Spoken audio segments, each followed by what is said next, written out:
Many of you may have received that email by now, the one where your boss wants you back in office. Now that COVID-19 cases are declining, some of you might be relieved, while others might be dreading the long office commute.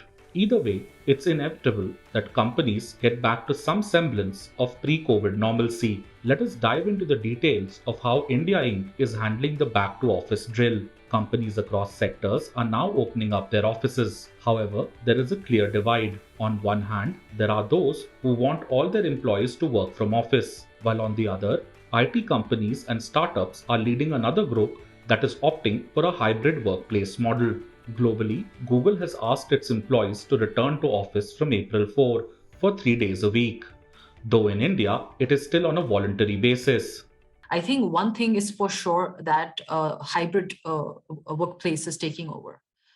Gone are the traditional ways of doing work where you wanted 100% of your team to be present in the office. While I do believe that a lot of workforce will be called back to office, but there is a roster being drawn out on which functions need to come back to office for how many days and which are the functions that can operate remotely. Some functions will be told to work from home remotely 100% of the time. Some will be told to build a 50-50 capacity. That means that they have to be in office, let's say 2 days or 3 days in a week, while rest of the days they can work from home. While there, of course, will be some functions that have to come to office no matter what, which is 100% of the time. So that's how they are kind of compartmentalizing. Of course, they are taking inputs from employees as to whether they can do a certain job working from home and whether it is doable for the organization as a whole.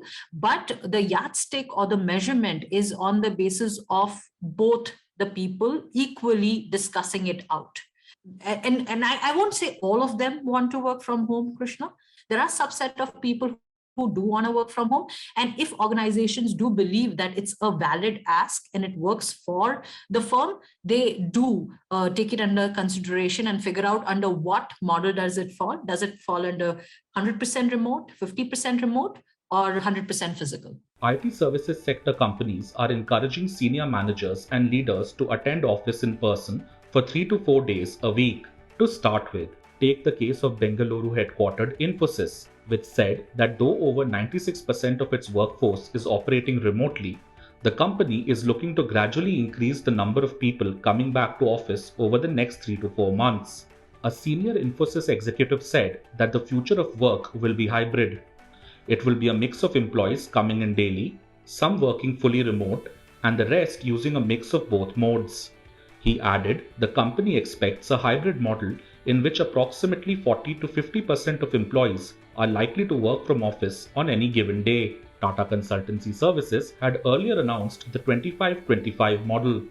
This model will require no more than 25% of its employees to work from an office at any given time, and they also do not need to spend more than 25% of their time in the office. The company said that senior management level executives have started working from offices regularly.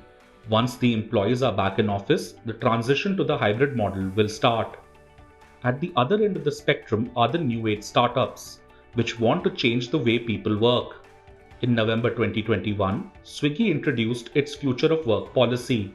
The food tech firm offers a flexible working model for all employees based on their nature of work.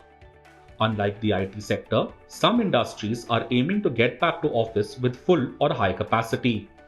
In early January, during the surge in Omicron cases, the JSW Group started operating with 50% of its employees at its offices in Mumbai, while the rest worked from home. But from the first week of February, the company is working at full capacity in its offices. Tobacco to Hotels major ITC has ramped up its office presence across locations to 2/3, effective March. It was limited to 30% earlier. The pharmaceutical industry is no different. After a brief work from home spell in January during the third wave of the pandemic, most of the companies in the sector are back to office now.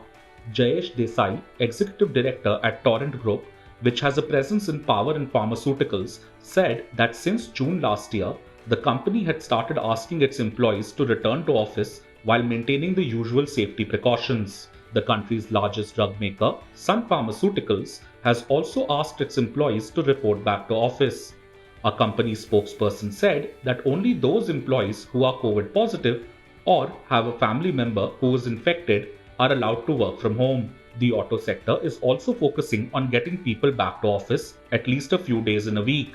At the Tata Motors corporate office, employees continue to show up 2 to 3 days a week. Mahindra Group has a flexible work model as well, and it is up to the employees to decide whether they want to work from home or come to office. So, India Inc., like the rest of the world, is still testing the waters. Experts are not sure if the pandemic is over or there are more spells in waiting. So, it is in the interest of the company if employees are able to work efficiently from both the places, home and office. If you like this video, share it and subscribe to Business Standard. For more news, views and insights, log on to www.business-standard.com. Do also follow us on YouTube, Twitter, Facebook, Instagram, Telegram and LinkedIn.